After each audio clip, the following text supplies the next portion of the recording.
Bonjour et bienvenue dans l'enquête de l'Avent de Marcel. Pensez à bien suivre les épisodes dans l'ordre et depuis le début pour profiter pleinement de cette aventure. Je vous laisse tout de suite découvrir ce que cache la 20e case de ce calendrier de l'Avent un peu spécial. Bonne écoute!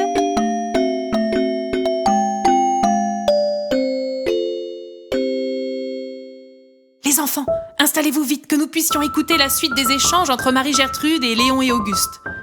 Souvenez-vous, les garçons venaient d'interroger la druidesse sur son emploi du temps du jour de la disparition.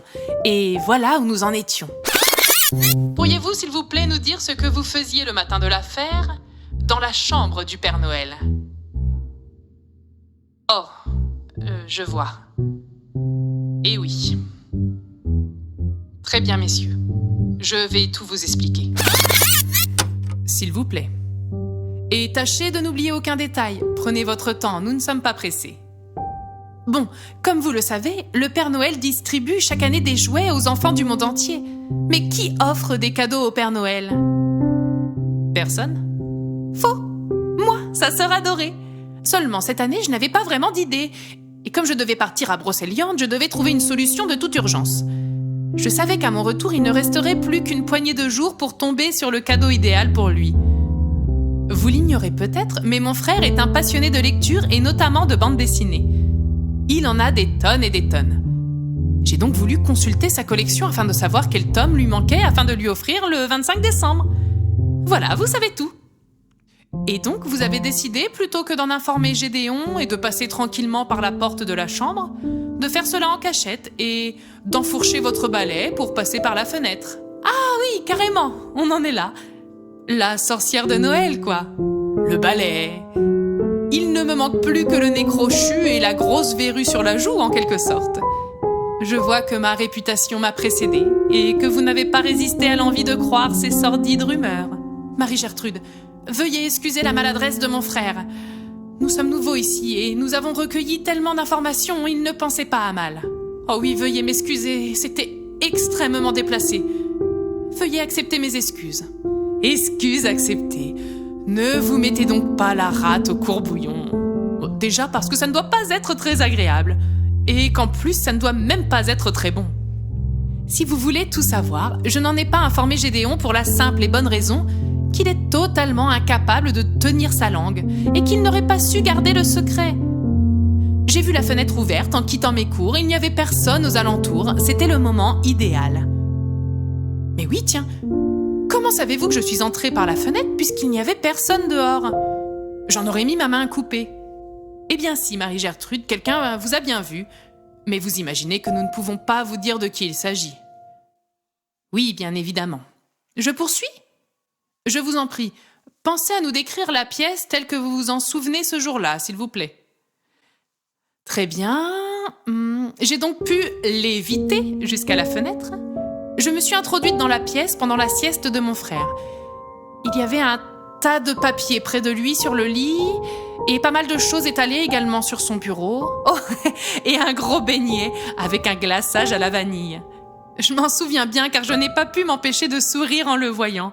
Mon frère a toujours été un incorrigible gourmand et ce dessert est son plat préféré depuis son plus jeune âge. Je m'étonne de le voir capable de manger chaque jour la même pâtisserie.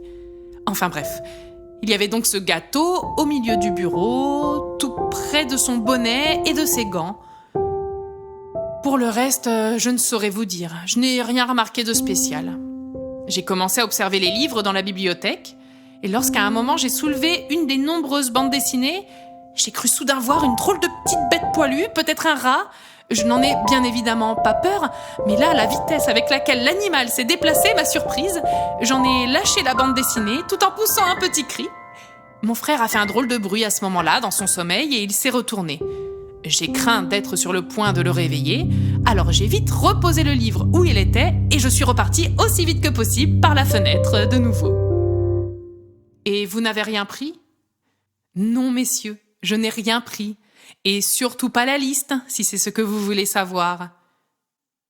Et quelle heure était-il lorsque vous êtes sortis?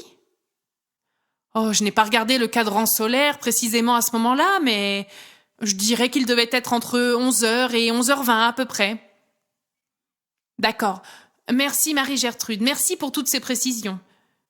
Est-ce que vous prévoyez de partir de nouveau dans les jours à venir? Non, absolument pas. N'hésitez pas à revenir me voir si vous avez d'autres questions, je reste à votre entière disposition. Nous n'hésiterons pas, faites-nous confiance. Bonne journée. Bonne journée, messieurs. Léon et Auguste quittèrent la druidesse, enchantés par cet entretien. Tout ce qu'elle avait dit concordait avec leurs conclusions précédentes ainsi qu'avec les autres témoignages. Elle avait bien profité de la fenêtre laissée ouverte par Hector après son passage dans la chambre. En outre, il affirmait n'avoir pas touché la liste et Marie-Gertrude venait de confirmer qu'elle l'avait vraisemblablement vue sur le lit près du Père Noël endormi. Enfin, ce qu'elle pense avoir identifié comme un rat devait être, se disaient alors les deux enquêteurs, ce lit qui se précipitait pour déguster le beignet sur le bureau. Tout était parfait. Il ne restait plus qu'à prouver que Marie-Gertrude avait subtilisé la liste.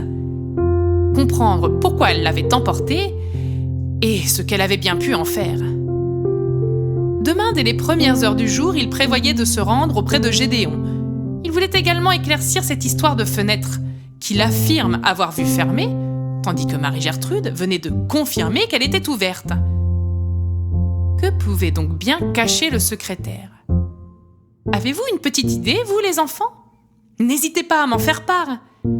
Si vous souhaitez trouver des éléments concernant l'enquête, je vous rappelle que tout est à votre disposition sur notre site internet ainsi que sur Facebook. Rendez-vous demain pour la suite de notre aventure. D'ici là, portez-vous bien. Bien à vous, votre Marcel.